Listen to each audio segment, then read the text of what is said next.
might be easy to stay up that way, but like I said, I just wanted to just walk down through here. Just walk through like.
And I'll say last lane because I've seen enough videos to show that it seems there have been some movement one spot to another.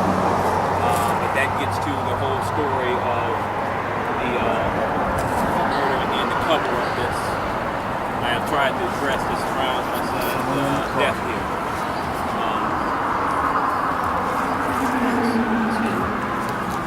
And if you don't know, this is essentially Q's home. Q lives with me right on the other side of this section.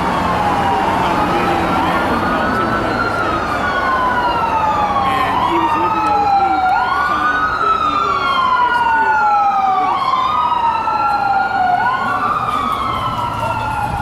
One thing that's significant about this, in part, the certain media anyway basically tried to characterize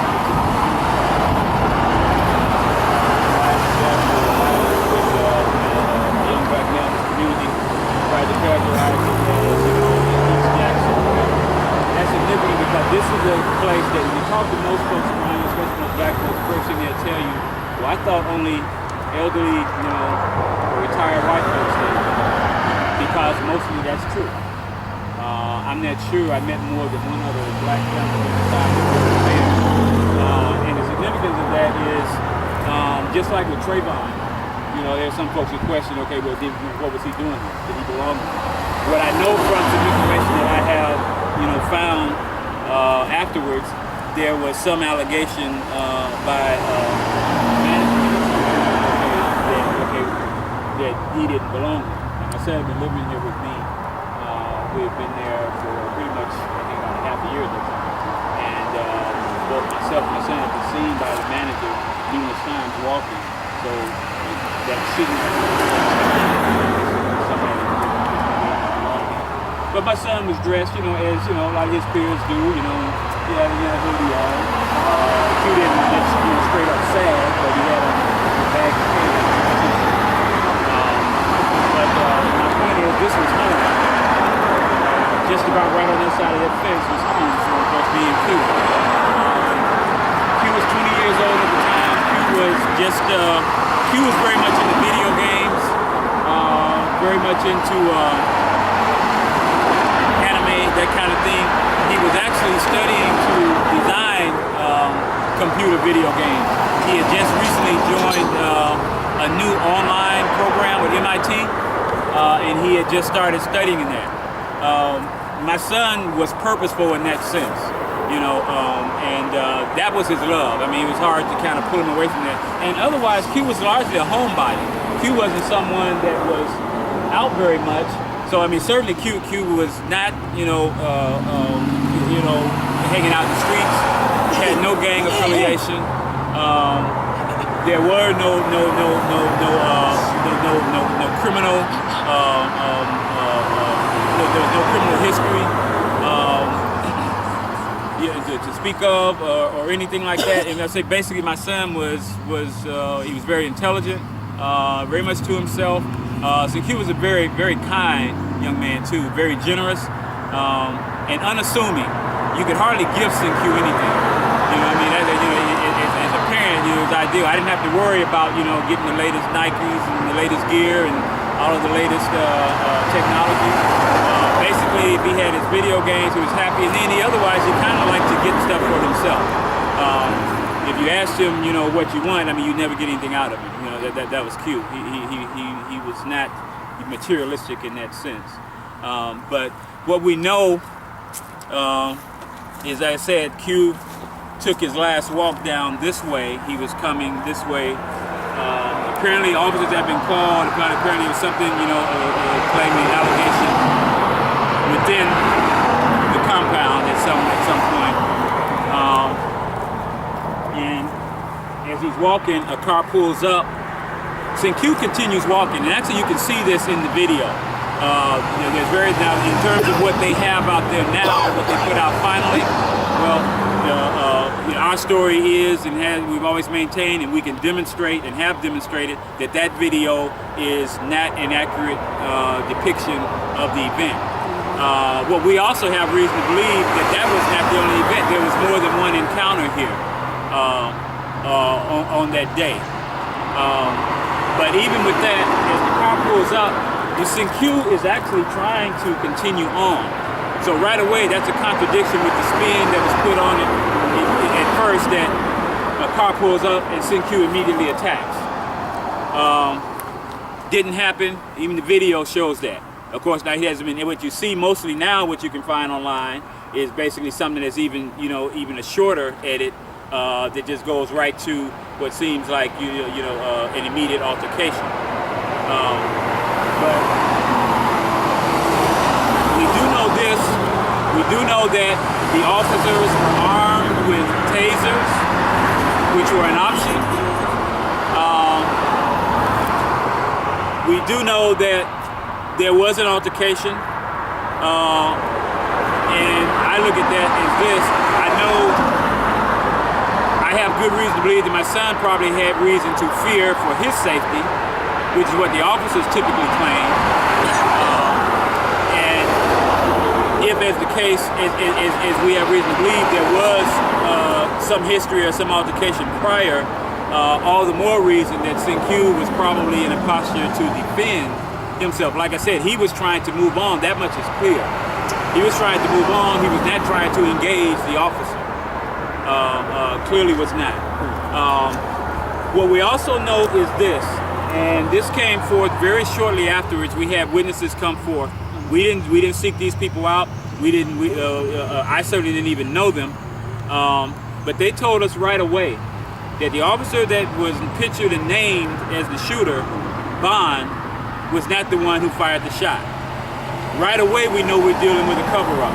And even prior to that, as the father, I went to the hospital that night and it was very clear then that there was some determination to keep me from being able to speak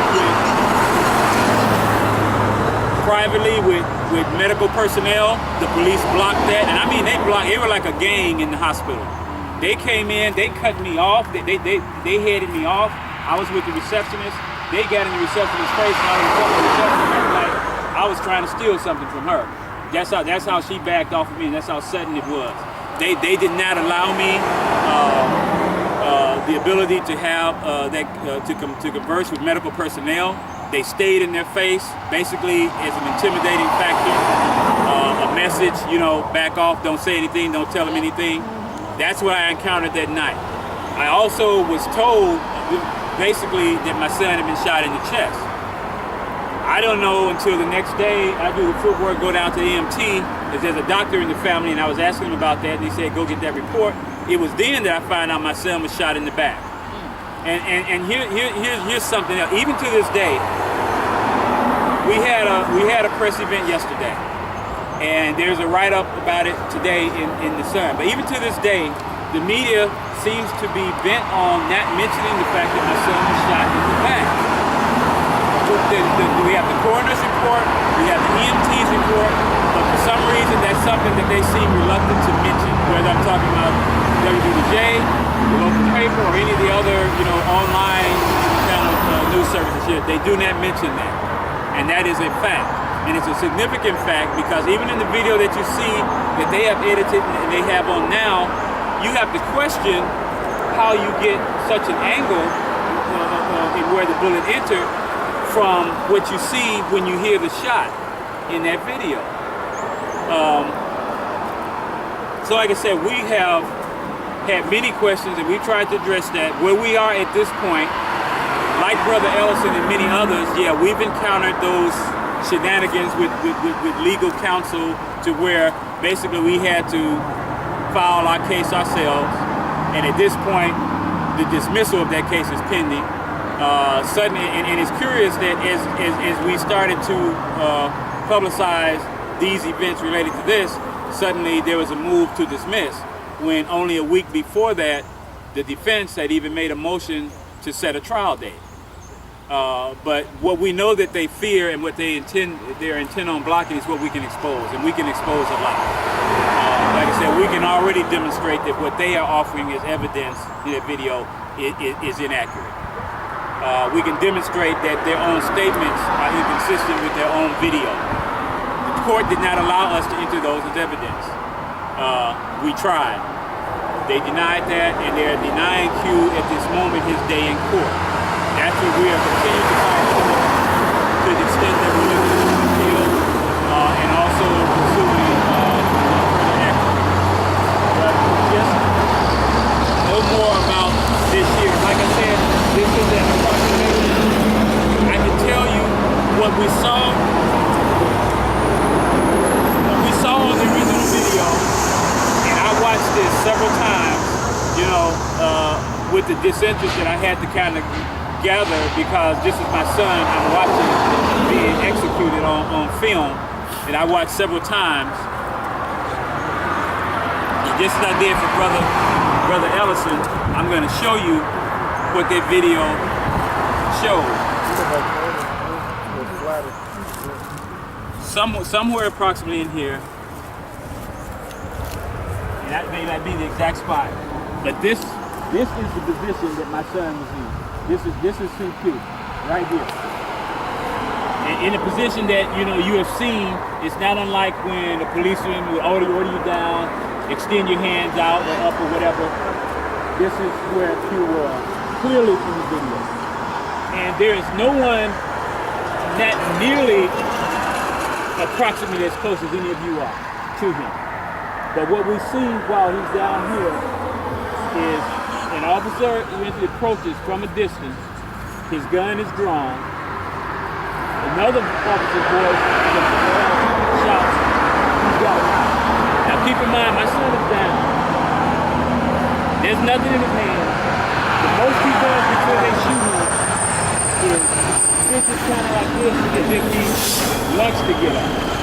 That's the most you see, and that's when you hear the shot and you see him just drop back down. Right. Now I tell you, I watched this again and again and again. I looked at that video. Now that is real. Though you'll be hard pressed to find it online now. Now we're still trying to track down some traces of it. And it's also this real. It's real enough that I had a real and lengthy conversation with the editor at the time of the local newspaper, Mr. Steve Kaufman, discussing exactly what we saw on that video. And him even acknowledging the fidget, because him, as some I want to do when it comes to blacks being killed by police, his take was tending toward, well, I don't know if that, might have kind of, led them to think, it was a threat or whatever. Just the fact that he just barely fidgeted, as if to get up. Still, no one is anywhere near him that he can harm. There's nothing in his hands at that time that he can do harm with. But like I said, we had a conversation about that, in which that that editor also said that when we get the raw video, we'll be glad to sit down with you and we can analyze that frame by frame in terms of whether or not this was justified. Now, that never happened. I never got that call. I never got, the opportunity to do that. But my point is, even as recently as this year, I called back.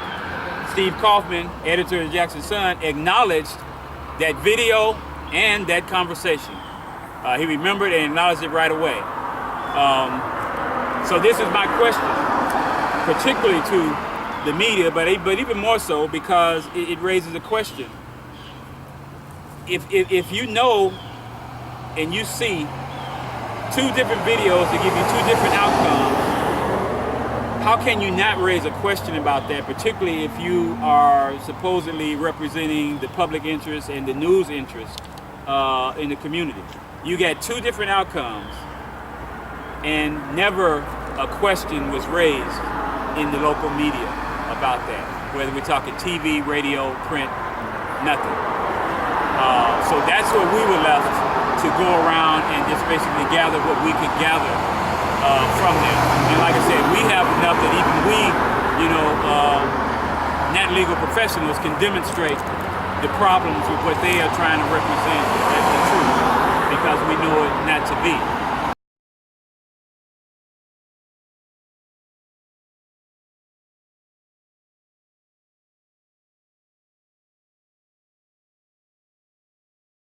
Hey, bud, I'm at Parkway in Archwood now.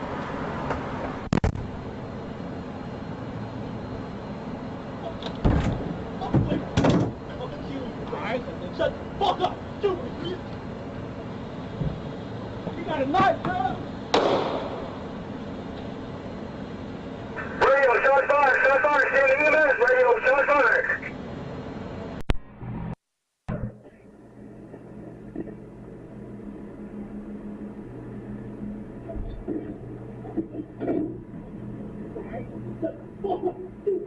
Hit me one, bro.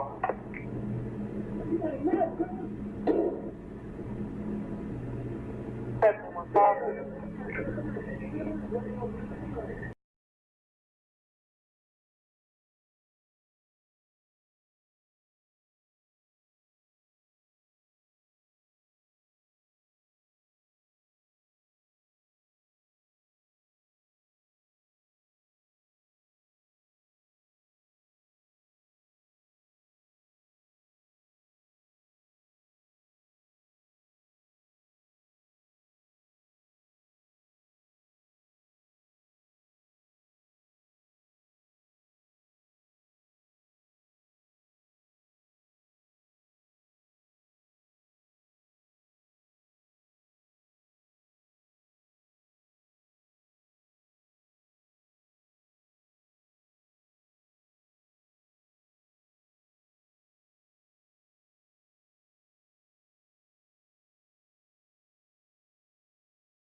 Oh, wow. Video, that's crazy. Jackson residents shocked by the dashcam video showing a fight between Officer Raymond Bond and a suspect he was trying to talk to, 20-year-old Cinque Jaspora. Oh, wow. Video, that's crazy. Jackson residents shocked by the dashcam video showing a fight between Officer Raymond Bond and a suspect he was trying to talk to, 20-year-old Cinque Jaspora. Oh, wow. Video, that's crazy. Jackson residents shocked by the dashcam video showing a fight between Officer Raymond Bond and a suspect he was trying to talk to, 20-year-old Cinque Jaspora. Oh, wow. Video, that's crazy. Jackson residents shocked by the dashcam video showing a fight between Officer Raymond Bond and a suspect he was trying to talk to, 20-year-old Cinque Jaspora. Oh, wow. Video, that's crazy. Jackson residents shocked by the dashcam video showing a fight between Officer Raymond Bond and a suspect he was trying to talk to, 20-year-old Cinque Jaspora.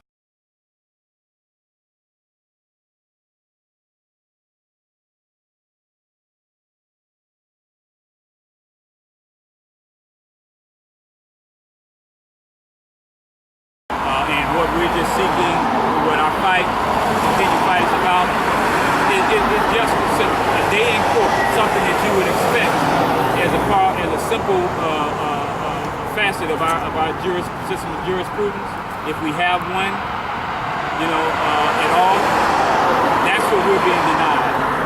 That's what our presence is for. That's what our continued fight is about. That's why we need in one family to stand, because this is what we're fighting for everybody everywhere.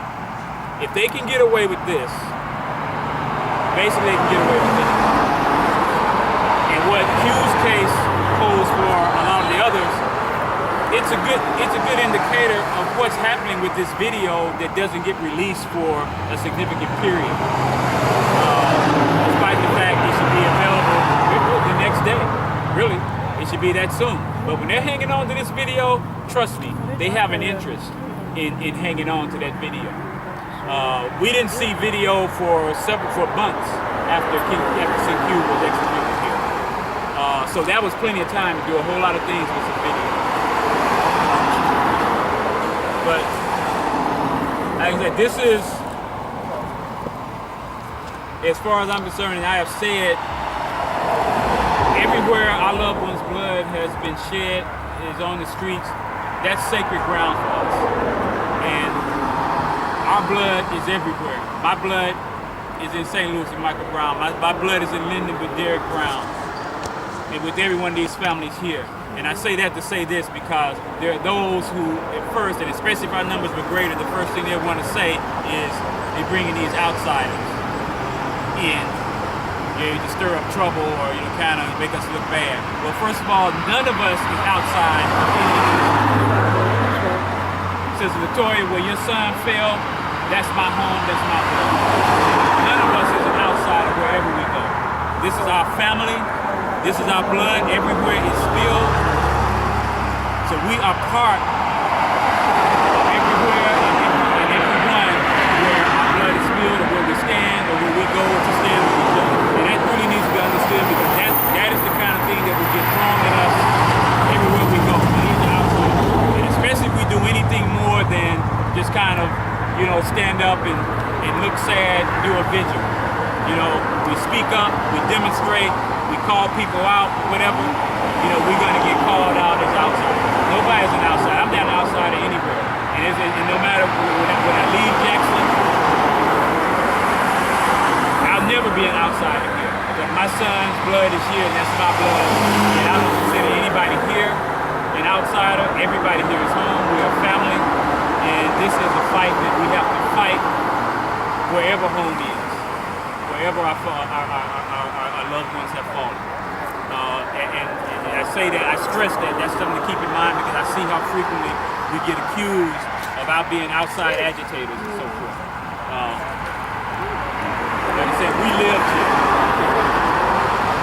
This is where my son lived up to the moment of his death with his father. So we are home. And as we just for a point of, as we done before earlier today, we want to lift up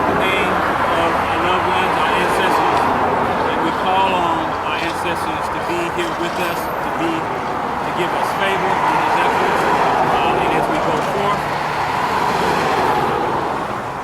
and to bring forth the end that we seek in terms of justice and righteousness on behalf of our loved ones in this cause. All lives will matter when Black lives matter. And until we get to that point, we know what we have to do. So I want to call the name and invite everyone to lift the name of whatever ancestor comes to your mind, to your heart. Feel free. And I'll say this in advance. In the name of all those unknown and unnamed, we pour libation and say Ashe. To my son Q, Cinque DJahspora. To Roy Glenn Jr. Ashe. Brother Fraser Ellison. Ashe. Family. Ashe.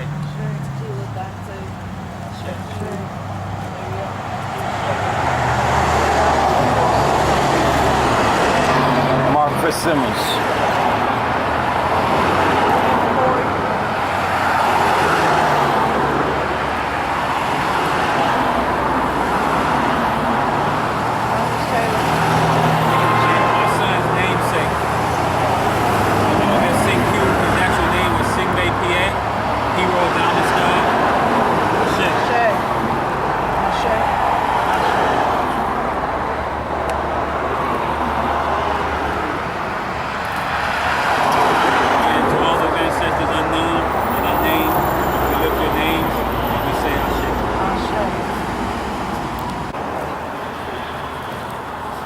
Y'all want to get in for a pic? Want to get in for a pic real quick?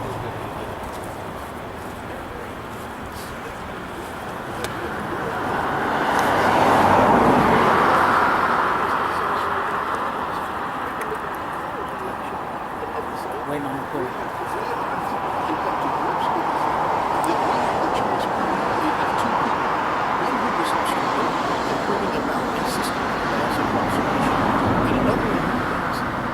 Ready? Go. So we have to convince. I got y'all. I got two of those. But wait.